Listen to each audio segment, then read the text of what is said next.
நம்ம electric field due to an டைப்போங்க equatorial line பார்க்கலாம். ஏன்னா ஆக்சியல் லைன் பார்த்துட்டோம். இப்போ அடுத்த டாபிக் என்னது, ஈக்குவட்டோரியல் லைன். ஸோ ஈக்குவட்டோரியல்னா என்னது, நமக்கு அந்த ஆக்சியல் லைனுங்கிறது இங்கே நம்ம எலக்ட்ரிக் ஃபீல்டு பார்த்தோம். இப்போது எக்ஸாக்டாக அந்த டைப்போக்கு பெர்பெண்டிகுலர் லைன் ட்ரா பண்ணால் இதை தான் நம்ம ஈக்குவட்டோரியல் லைன் அப்படின்னு சொல்லுவாங்க. கரெக்டாக வாட்ச் பண்ணுங்கள், இந்த கொஷின் கொஞ்சம் கன்ஃபியூஷன் ஆகும். இப்போ நமக்கு இந்த இடத்துல வந்து பார்த்தீங்கன்னா சி அப்படிங்கிற பாயிண்ட்டை நான் இப்போ எலக்ட்ரிக் ஃபீல்டு கண்டுபிடிக்கணும், ரைட்டா? Due to plus Q and minus q. Plus கியூலேருந்து பார்த்தா அது இ ப்ளஸ் அப்படின்னு சொல்லுவேன், மைனஸ் கியூலேருந்து பார்த்தா அது என்னது இ மைனஸ்ன்னு சொல்லுவோம். ஸோ இது ரெண்டோடைய total electric field at a point சின்னு என்னென்னு கண்டுபிடிக்கணும், ரைட்டா? இப்போ நமக்கு இந்த ப்ளஸ் கியூலேருந்து இங்கே பார்க்கக்கூடிய டிஸ்டன்ஸும் இந்த மைனஸ் கியூலேருந்து இங்கே பார்க்கக்கூடிய டிஸ்டன்ஸும் கண்டிப்பாக சேமாக இருக்கிறனால எலக்ட்ரிக் ஃபீல்டு இந்த சிங்கிற பாயிண்ட்டு கண்டிப்பாக எப்படி தான் இருக்கும், சேமாக தான் இருக்கும். ஸோ எந்த ஒரு டவுட்டும் கிடையாது. So first magnitude of the electric field at a point C due to plus Q and minus Q both are same. புரிஞ்சுதா?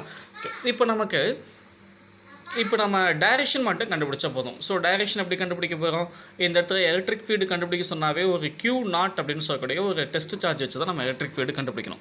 ஸோ அப்போ இதுவும் ப்ளஸ் பாசிட்டிவ், அப்போ இதுவும் பாசிட்டிவ் அப்படின்னா டைரெக்ஷன் எப்படி இருக்கும் அப்படி கேட்டிங்கன்னா ஏரோ அவே ஃப்ரம் த சார்ஜ்னு சொல்லுவீங்க. அப்போ ஏரோ மார்க்கடி போட்டு இது இ ப்ளஸ்ஸோடைய டைரெக்ஷன் அப்படின்னு சொல்லி இண்டிகேட் பண்ணிக்கலாம். அடுத்தது இப்போ மைனஸ் கியூ வந்து பார்த்தா இந்த இடத்துல என்ன இருக்குது, பாசிட்டிவ் இருக்குது, இங்கே மைனஸ் இருக்குது. அப்போ ரெண்டுமே அட்ராக்ட் ஆச்சு. ஸோ இதோடைய டைரெக்ஷன் இப்படி இருக்குது. ஸோ இப்போ நமக்கு டைரெக்ஷன் மட்டும் சேஞ்ச் ஆகுதோ தவிர ஆனால் மேக்னிடியூடு ரெண்டுமே சேம். அதாவது இந்த ப்ளஸ் கியூ இருந்து நம்ம இங்கே பார்க்கக்கூடிய எலக்ட்ரிக் ஃபீல்டு ஒரு 20ன்னு கிடைச்சா, மைனஸ் கியூ இருந்து பார்க்கக்கூடிய எலக்ட்ரிக் ஃபீல்டும் அதாவது இ ப்ளஸ் 20னா இ மைனஸும் 20 தான் கிடைக்கும். ரீசன் என்னன்னு சொல்லிட்டேன், both are same distance from the point C அப்படின்னு சொல்லிடுச்சு. அப்போ சிங்கிற பாயிண்ட் வந்து டிஸ்டன்ஸ் ரெண்டுமே சேமாக இருக்குனால magnitude of electric field same.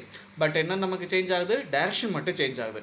அப்போ மேக்னிடியூட் சேமாக இருந்தால் நம்ம என்ன செய்வோம்னு கேட்டிங்கன்னா டைரெக்டாக கண்டுபிடிக்காமல் அதோடைய காம்பவுண்டாக நம்ம ரிசால்வ் பண்ணுவோம். ஸோ என்ன காம்பவுண்ட், இந்த சிக்கு வந்து ஹரிசாண்டல் காம்பவுண்ட் அண்ட் வெர்டிகல் காம்பவுண்டாக ரிசால்வ் பண்ணிக்காம அந்த டயக்ராம் வந்து கொஞ்சம் தெளிவாக இங்கே போட்டுக்க பாருங்க. இந்த டயக்ராமை அப்படியே தனியாக இங்கே எடுத்து போட்டாச்சு. இதுதான் பாயிண்ட் சி அப்படின்னு இருக்குது. ஸோ இந்த சியில் வந்து நான் ஹரிசாண்டல் வெர்டிகல் காம்பவுண்டாக ரிசால்வ் பண்ணால் எப்போவுமே ஹரிசாண்டல் காம்பவுண்ட் காஸ் தீட்டான்னு சொல்லுவீங்க, வெர்டிகல் காம்பவுண்ட் சைன் தீட்டான்னு சொல்லுவீங்க. ஸோ இந்த பாயிண்ட்டில் இது வந்து வெர்டிகல் காம்பவுண்ட், இது வந்து நமக்கு என்னது ஹரிசாண்டல் காம்பவுண்ட். அப்போ வெர்டிகல் காம்பவுண்ட் என்னது இ ப்ளஸ் சைன் தீட்டான்னு ஒன்று கிடைக்கும், இன்னொன்று என்னது இ மைனஸ் சைன் தீட்டான்னு கிடைக்கும். ஸோ இது நான் மேலே போட்ட ரீசன் எலக்ட்ரிக் ஃபீல்டு இ ப்ளஸ் மேலே இருக்குது, இ மைனஸ் கீழே இருக்குது. அதனால் இ மைனஸ் சைன் தீட்டா கீழையும் இ ப்ளஸ் சைன் தீட்டானது மேலே இண்டிகேட் பண்ணியாச்சு. அடுத்தது இந்த வெர்டிகல் காம்பவுண்டை ரிசால்வ் பண்ணியாச்சு. அப்போ ஹரிசாண்டல் காம்பவுண்டை ரிசால்வ் பண்ணால் இது இ ப்ளஸ், இது வந்து என்னது இ மைனஸ்னு பிரியுமா. இந்த டயக்ராமை தான் நான் ரிசால்வ் பண்ணுறேன். அப்போ இது இ ப்ளஸ் ஹரிசாண்டல் காம்பவுண்ட், இது இ மைனஸ் ஹரிசாண்டல் காம்பவுண்ட். அப்போ இ ப்ளஸ் காஸ் தீட்டா, இது இ மைனஸ் காஸ் தீட்டா. இதோட ரிசல்டன் தான் இந்த டைரக்ஷன். ஸோ இது வந்து பார்த்தீங்கன்னா எனக்கு என்னது அதோடைய ரெண்டோடைய ரிசல்டன் தான் என்னை இண்டிகேட் பண்ணும். ஸோ அந்த டயக்ராம் தான் இங்கே போட்டிருக்கு. அப்போ இது இ ப்ளஸோடைய டைரக்ஷன், இது இ மைனஸ். அப்போ இ plus cos தீட்டாவையும் E minus cos தீட்டாவும் ரெண்டையும் நம்ம என்ன செய்யணும், ஆட் பண்ணணும். ஸோ ஓகே, இங்கே இந்த இ plus sine theta E minus sign தீட்டாவை நம்ம ஆட் பண்ண முடியுமான்னு பார்த்தீங்கன்னா கண்டிப்பாக ஆட் பண்ண முடியாது. ஏன்னா both are same magnitude, E ப்ளஸும் இ மைனஸ் சேம் மேக்னிடியூட்.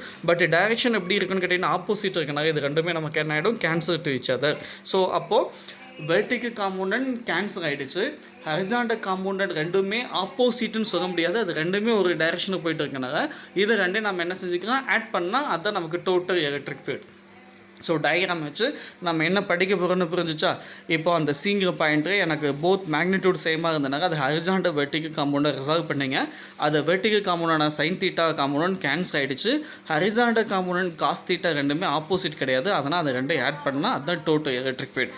அப்போ the directions of electric field opposite to the dipole moment. So okay, இப்போ இது நமக்கு வந்து டைரக்ஷன் வந்து பார்த்திங்கன்னா இதுதான் ரிசல்டன் ஃபீல்டுன்னு சொல்லிட்டேன். இந்த ரிசல்டன் வந்து பார்த்திங்கன்னா இந்த டைப்போ மூமெண்ட்டுக்கு ஆப்போசிட் இருக்குது, அதை தான் ஒரு லைன் இண்டிகேட் பண்ணியிருப்பானுங்க. அடுத்து இ டோட்டல் கண்டுபிடிக்கலாமா. இ டோட்டல் அப்படிங்கிறது நான் எது ரெண்டு ஆட் பண்ண சொன்னேன், இந்த இ plus cos தீட்டாவையும் E minus cos தீட்டாவையும் add பண்ணோம்.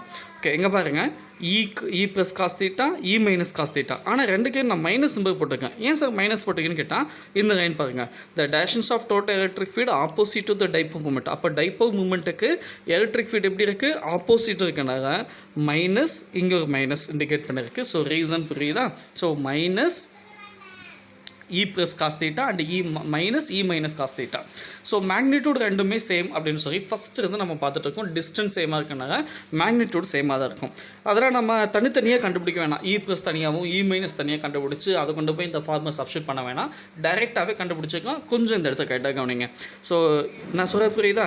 இது ரெண்டுமே சேமுங்கிறனால நம்ம E ப்ளஸ் E மைனஸ் போன ஆக்சிலைன் கண்டுபிடிச்ச மாதிரி தனித்தனியாக கண்டுபிடிக்க வேணாம். ஒரே மாதிரி ஒரே குவான்டிட்டி தான் வரும். அதனால் டைரெக்டாக கண்டுபிடி. E plus equal to E minus equal to formula நமக்கு தெரியும் 1/4πε0 Q டிவைடட் பை இந்த டிஸ்டன்ஸ் எப்படி சார் வந்துச்சு அப்படின்னு கேட்டால் எங்கள் டயக்ராம் கேட்டால் பாருங்கள். எனக்கு எந்த டிஸ்டன்ஸ் வேணும்? இந்த டிஸ்டன்ஸும் இங்கன்னா இந்த டிஸ்டன்ஸ். ஏன்னா ரெண்டும் சேம். இங்கிருந்து பார்த்தா E ப்ளஸ், இங்கிருந்து பார்த்தா என்னது E மைனஸ். இப்போ நமக்கு இந்த டிஸ்டன்ஸ் தெரியாது, அன்னோன். டயக்ராம் பார்த்தாவே தெரியுது. அப்போ நம்ம எப்படி கண்டுபிடிக்க போகிறோம்னு கேட்டிங்கன்னா பிதாகரஸ் தேற்றம் அப்படின்னு ஒரு மெத்தடை நம்ம யூஸ் பண்ணி கண்டுபிடிப்போம். தெரியுங்க. இப்போ நமக்கு இந்த டிஸ்டன்ஸ் வேணும்னா என்னது BC ஸ்கொயர்டு வேணும்னா என்ன செய்வோம்? நமக்கு OC ஸ்கொயர்டையும் OB ஸ்கொயர்டையும் ஆட் பண்ணுவோமா? அப்போ R ஸ்கொயர்ட் ப்ளஸ் என்னது A ஸ்கொயர்டு தான் நமக்கு இதோடைய டிஸ்டன்ஸ். மீனிங் புரியுதுங்க? இப்போ எனக்கு BC ஸ்கொயர்டு வேணும்னா OC ஸ்கொயர்ட் ப்ளஸ் என்னது OB ஸ்கொயர்டுன்னு போடுவீங்க. அப்போ R ஸ்கொயர்ட் ப்ளஸ் என்னது A ஸ்கொயர்ட். ஸோ இங்கே கொண்டாந்து டேரெக்டாக சப்ஸ்டியூட் பண்ணிட்டேன். புரிஞ்சுக்கோ. புக்கு இந்த இடத்துல டேட்டா கொடுத்துருக்க மாட்டாங்க, டேட்டா தான் கொடுத்துருப்பாங்க, ஸ்டெப் கொடுத்துருக்க மாட்டாங்க. Q divided by R square plus A square. இந்த R square plus A square எப்படி வந்துச்சுன்னு கேட்டால் பிதாகரஸ் தேற்றம் பேஸ் பண்ணி நான் கொண்டாந்துருக்கேன். இந்த ஸ்டெப் கேட்டால் பார்த்துக்கோ. இப்போது ஈக்குவேஷன் 2 இந்த E ப்ளஸ் E மைனஸோட மேக்னிடியூட் கண்டுபிடிச்சிட்டேன். இந்த ஈக்குவேஷன் 2 கொண்டு போய் எங்கே சப்ஸ்டியூட் பண்ணுறீங்க? ஈக்குவேஷன் 1 சப்ஸ்டியூட் பண்ணிக்கலாமா? ஓகே, அப்படியே கொண்டு போய் சப்ஸ்டியூட் பண்ணுங்கள். என்ன கிடைக்கும் நமக்கு அப்படின்னு பார்த்தா E ப்ளஸ் இந்த ஃபார்முலா பாரு மைனஸ் இருக்குது. ஸோ நான் மைனஸ் போட்டேன். E ப்ளஸோடைய குவான்டிட்டி கண்டுபிடிச்சிட்டோம். 1/4πε0 Q divided by R square plus A square. Cos theta இருக்குது. காஸ் தீட்டா மாறாதீங்க, இந்த காஸ் தீட்டா போடணும். அடுத்து பி கேப் மைனஸ் இருக்குது, மைனஸ் போட்டாச்சு. அடுத்து E மைனஸோட மேக்னிடியூடும் அதே தான், அப்படியே சப்ஸ்டியூட் பண்ணுங்கள். காஸ் தீட்டா பி கேப் இருக்குது, அதை சப்ஸ்டியூட் பண்ணியாச்சு. ஓகே, அடுத்தது E டோட்டல் அப்படிங்கும்போது எதெல்லாம் காமனாக இருக்கோ அதெல்லாம் அப்படி எடுத்துக்காமா. ஸோ அந்த மைனஸ் இந்த மைனஸும் இந்த மைனஸ் நமக்கு என்ன ஆகும்? ப்ளஸ் ஆகிடும். ஸோ டைரெக்டாக ப்ளஸ் போட்டேன். அடுத்து 1/4πε0 இருக்குது. இங்கே ஒரு Q இங்கே ஒரு Q இருக்குது. அதனால் 2Q காஸ் தீட்டா காமனாக இருக்குது. காஸ் தீட்டான்னு எடுத்தாச்சா? அப்போ 2Q காஸ் தீட்டா. டிஸ்டன்ஸ் காமனாக தான் இருக்குது. அதனால் R square plus A square, R square plus A square அப்படியே டைரெக்டாக போட்டோம். P கேப் காமனாக இருக்குது, எடுத்தாச்சு. இந்த ஸ்டெப் கரெக்டாக பார்த்துக்கோங்க. என்ன கண்டுபிடிச்சோம்? இந்த E ப்ளஸ் E மைனஸோட மேக்னிடியூட ஈக்குவேஷன் நம்பர் 1 சப்ஸ்டியூட் பண்ணி கொண்டாந்து இந்த ஸ்டெப்பை எப்படி 2Q காஸ் தீட்டான்னு கன்வெர்ட் பண்ணிட்டோம். இப்போ நமக்கு இந்த காஸ் தீட்டாவோடைய குவான்டிட்டி நமக்கு தெரியாது. அப்போ காஸ் தீட்டா கண்டுபிடிக்கலாமா? காஸ் தீட்டாவோடைய ஃபார்முலா என்னது? Cos theta equal to adjacent side divided by என்னது ஹைபர்டென்ஷன் சொல்லுவீங்க. நேராக டயக்ராம் போயிடுங்க.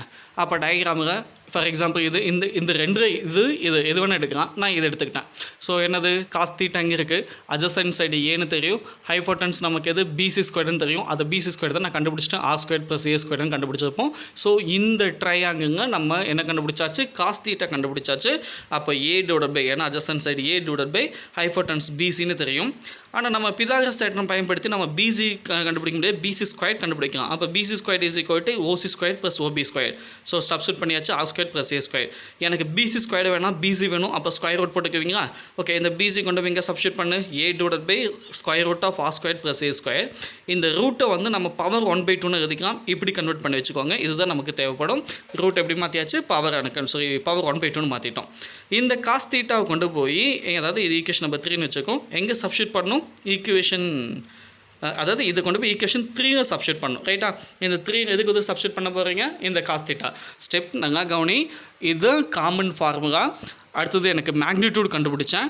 அந்த மேக்னிடியூட் கொண்டு போய் காமன் ஃபார்முலா சப்ஸ்டியூட் பண்ணேன். ஈக்குவேஷன் இப்படி கிடச்சிச்சு. அதில் நான் இப்போ காஸ் தீட்டா கண்டுபிடிச்சிட்டேன். காஸ் தீட்டாவை கொண்டு போய் இதை சப்ஸ்டியூட் பண்ண போகிறேன். That's all. சப்ஸ்டியூட் பண்ண என்ன வருது? E total is equal to 1/4πε0 2QA divided by என்ன?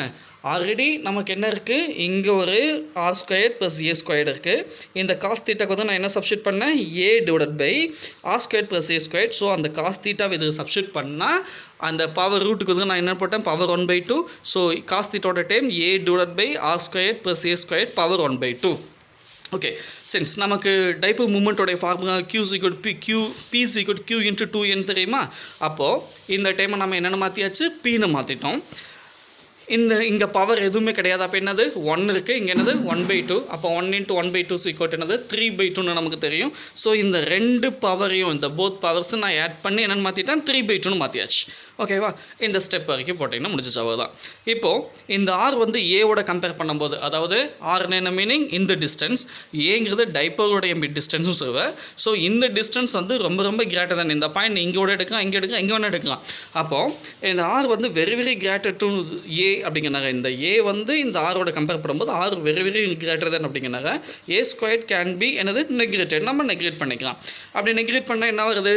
1/4πε0 அப்படியே இருக்குது. p/, இந்த ஏ ஸ்கொயர் டேம் நெக்ரேட் ஆகிடுச்சு. அப்போ ஆர் ஸ்கொயர் பவர் 3/2 இருக்கும். இந்த 2 கேன்சல் பண்ணிவிடுவேன். கேன்சல் பண்ணால் நமக்கு என்ன கிடைக்கிது அப்படின்னு பார்த்தீங்கன்னா p/r³ கிடைக்குமா? ஏன்னா இந்த 2 கேன்சல் ஆகிடுச்சு, இந்த க்யூப் அப்படியே இருக்குது. அப்போ E total is equal to 1/4πε0 p/r³ அப்படின்னு கிடைக்குது. ஸோ ஃபைனல் புரியுதா? ஸோ இப்போ இதோடைய டைரெக்ஷன் E total டைரெக்ஷன் எப்படி இருக்கும் அப்படின்னு பார்த்தா, நான் என்ன இருக்குன்னு பாருங்கள், parallel and opposite to the dipole moments. ஓகேவா? இப்போ டயக்ராம் பார்த்தாவே நமக்கு ஈஸியாக புரியும். இதுதான் டைப்போல் மூமெண்ட்டுடைய டைரெக்ஷன். இது எனக்கு E total டைரெக்ஷன். எப்படி இருக்குது? ரெண்டுமே parallel to each other.